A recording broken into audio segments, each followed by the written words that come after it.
Memiliki rumah layak adalah impian setiap keluarga Indonesia, sebuah simbol stabilitas, keamanan, dan masa depan yang lebih baik. Rumah bukan sekadar bangunan, melainkan tempat tumbuhnya harapan dan kebahagiaan. Namun realitas di lapangan jauh dari harapan. Jutaan orang masih hidup tanpa kepastian hunian, terjebak dalam kondisi yang serba terbatas dan penuh ketidakpastian. Backlog perumahan terus membengkak setiap tahun. Harga tanah yang melambung tinggi membuat akses terhadap rumah terjangkau semakin sulit, terutama bagi masyarakat berpenghasilan rendah. Banyak keluarga harus menunda mimpi memiliki rumah sendiri. Menyadari urgensi ini, Presiden Prabowo Subianto menempatkan isu perumahan sebagai prioritas utama. Ia membentuk Kementerian Perumahan dan Kawasan Permukiman yang berdiri sendiri, sebagai langkah awal untuk mempercepat solusi. Namun, pengalaman selama ini menunjukkan bahwa koordinasi antar lembaga masih menjadi hambatan besar. Banyak kebijakan tumpang tindih, dan proses birokrasi yang rumit seringkali memperlambat realisasi program perumahan. Untuk mengatasi masalah ini, pemerintah kini merancang Badan Khusus Perumahan Nasional. Badan ini diharapkan menjadi solusi terintegrasi, yang mampu memotong simpul masalah dari akarnya dan mempercepat pembangunan rumah rakyat. Rencana pembentukan badan ini diumumkan pada akhir 2025, menandai komitmen pemerintah untuk melakukan perubahan nyata dan berkelanjutan di sektor perumahan. Dengan target ambisius, strategi baru, dan kolaborasi lintas sektor, pemerintah ingin mengubah lanskap perumahan nasional secara fundamental. Harapannya setiap keluarga Indonesia bisa segera memiliki rumah layak huni. Pertanyaannya, mampukah badan baru ini benar-benar menjadi jawaban bagi jutaan rakyat yang mendambakan rumah pertama mereka, atau justru menambah benang kusut perumahan nasional? Hanya waktu yang akan membuktikan. Labirin birokrasi telah lama menjadi penghalang utama dalam pembangunan perumahan nasional. Setiap langkah yang harus ditempuh, mulai dari pengajuan izin hingga realisasi proyek, kerap kali terjebak dalam tumpukan dokumen dan prosedur yang berbelit-belit. Bagi banyak orang, birokrasi ini terasa seperti jalan tanpa ujung, penuh dengan aturan yang membingungkan dan proses yang memakan waktu. Proses izin yang tersebar di banyak kementerian membuat waktu dan biaya membengkak, akhirnya dibebankan ke masyarakat. Setiap kementerian memiliki persyaratan dan prosedur sendiri, sehingga pengembang dan calon pembeli harus bolak-balik mengurus dokumen. Akibatnya, biaya administrasi melonjak dan waktu tunggu semakin panjang, menambah beban bagi mereka yang ingin memiliki rumah. Fragmentasi wewenang dan skema pembiayaan yang rumit membuat calon pembeli rumah, terutama MBR, seringkali menyerah sebelum berhasil. Banyak keluarga muda yang akhirnya kehilangan harapan karena proses yang berlarut-larut dan tidak transparan. Mereka dihadapkan pada pilihan sulit, terus berjuang atau mundur dari impian memiliki rumah sendiri. Pengembang pun kerap terhambat, proyek molor bertahun-tahun hanya karena urusan izin dan lahan. Banyak proyek perumahan yang akhirnya mangkrak, meninggalkan lahan kosong dan alat berat yang tak lagi bergerak. Hal ini tidak hanya merugikan pengembang, tetapi juga masyarakat yang menanti hunian layak. Perbaikan parsial terbukti tidak efektif. Menambal satu lubang, muncul masalah baru di tempat lain. Setiap solusi sementara hanya menambah daftar panjang masalah yang belum terselesaikan.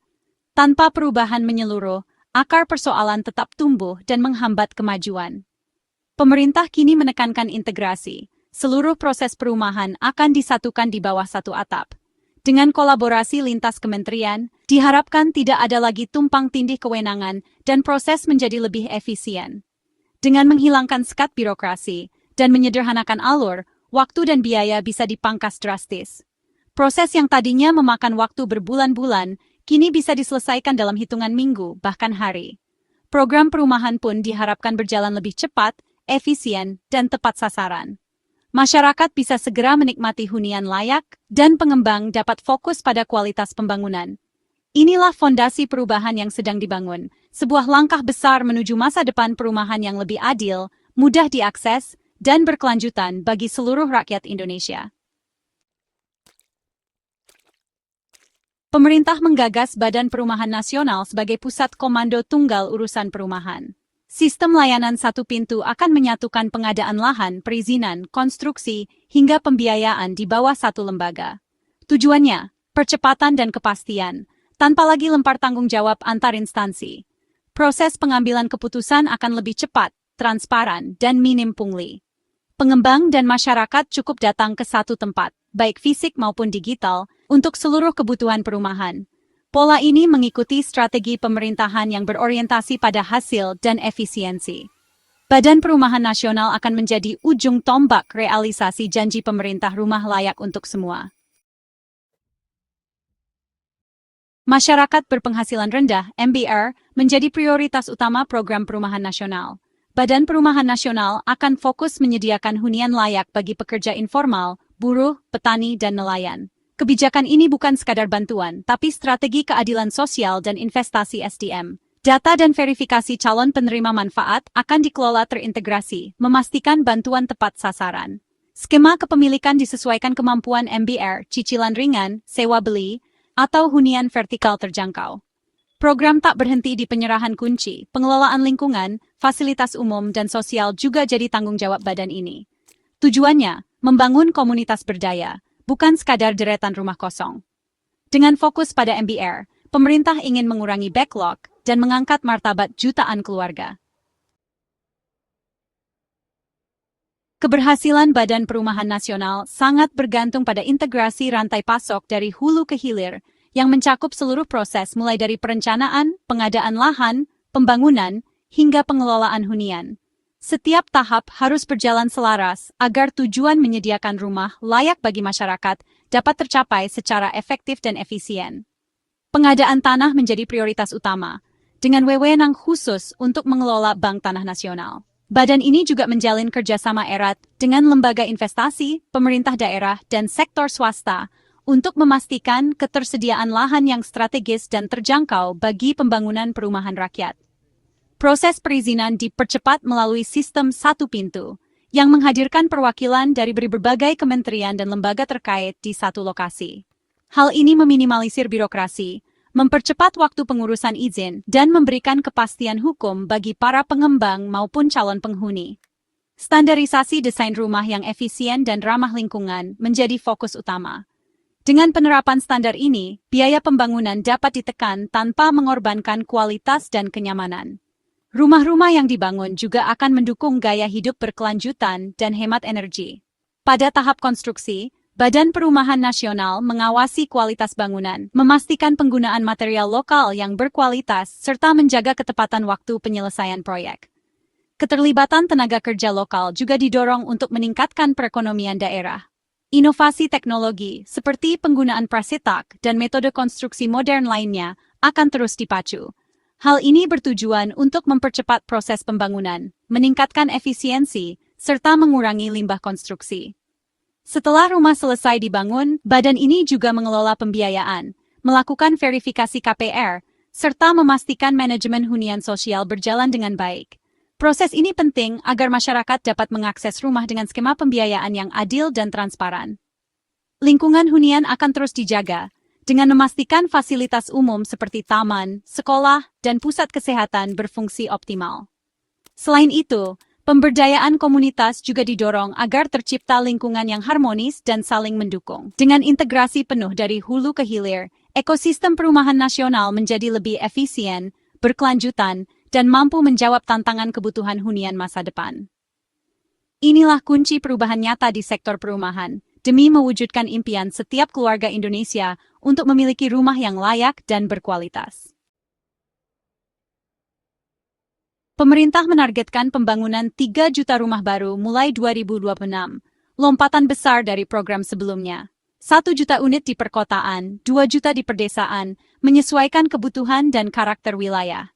Di kota, fokus pada hunian vertikal. Di desa, rumah tapak sederhana untuk petani dan pekerja informal. Program bedah rumah juga ditingkatkan, dengan target renovasi 400.000 rumah dalam setahun. Pendekatan ini menyentuh langsung keluarga yang sudah punya lahan tapi butuh perbaikan rumah.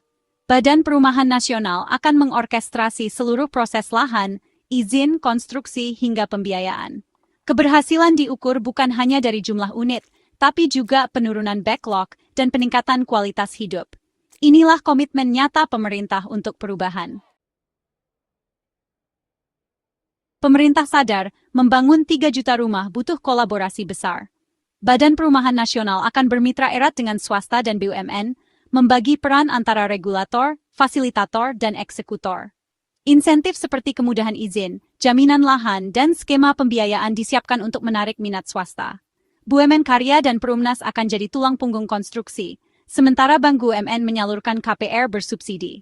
Industri bahan bangunan dan masyarakat juga dilibatkan, terutama untuk program renovasi. Kolaborasi lintas sektor ini menciptakan lapangan kerja, menggerakkan industri, dan memperluas manfaat ekonomi. Pemerintah tak hanya berbagi beban, tapi juga mendistribusikan manfaat pembangunan. Inilah gotong royong modern untuk perumahan rakyat. Pendanaan program perumahan tak hanya mengandalkan APBN. Badan Perumahan Nasional akan meramu berbagai sumber APBN untuk subsidi, pasar modal, dana pensiun, dan investasi kedaulatan. Pemerintah dapat menerbitkan obligasi perumahan, mengarahkan dana jangka panjang, dan menggandeng BPI dan Antara untuk investasi strategis. Pinjaman luar negeri dari lembaga multilateral juga jadi opsi untuk program sosial dan infrastruktur dasar. Semua sumber ini dikelola terintegrasi, memastikan keberlanjutan dan kekuatan pembiayaan. Dengan arsitektur pendanaan berlapis, program perumahan bisa berjalan masif dan berjangka panjang. Inilah fondasi finansial perubahan sektor perumahan nasional. Program 3 juta rumah bukan sekadar kebijakan teknis, tapi harapan baru bagi jutaan rakyat. Pemerintah ingin rumah layak jadi kepastian, bukan kemewahan, terutama bagi MBR. Penurunan backlog diharapkan meningkatkan kualitas hidup dan kebahagiaan masyarakat. Efek ekonomi berantai, industri konstruksi tumbuh, lapangan kerja tercipta, daya beli meningkat. Rumah adalah pusat kehidupan keluarga, fondasi bagi generasi sehat dan produktif. Keberhasilan Badan Perumahan Nasional jadi tolok ukur komitmen pemerintah pada keadilan sosial. Dengan sistem satu pintu, kolaborasi lintas sektor, dan pendanaan inovatif, optimisme perubahan itu nyata. Jika berhasil, ini akan jadi warisan yang mengubah nasib jutaan keluarga dan membangun Indonesia yang lebih adil dan sejahtera.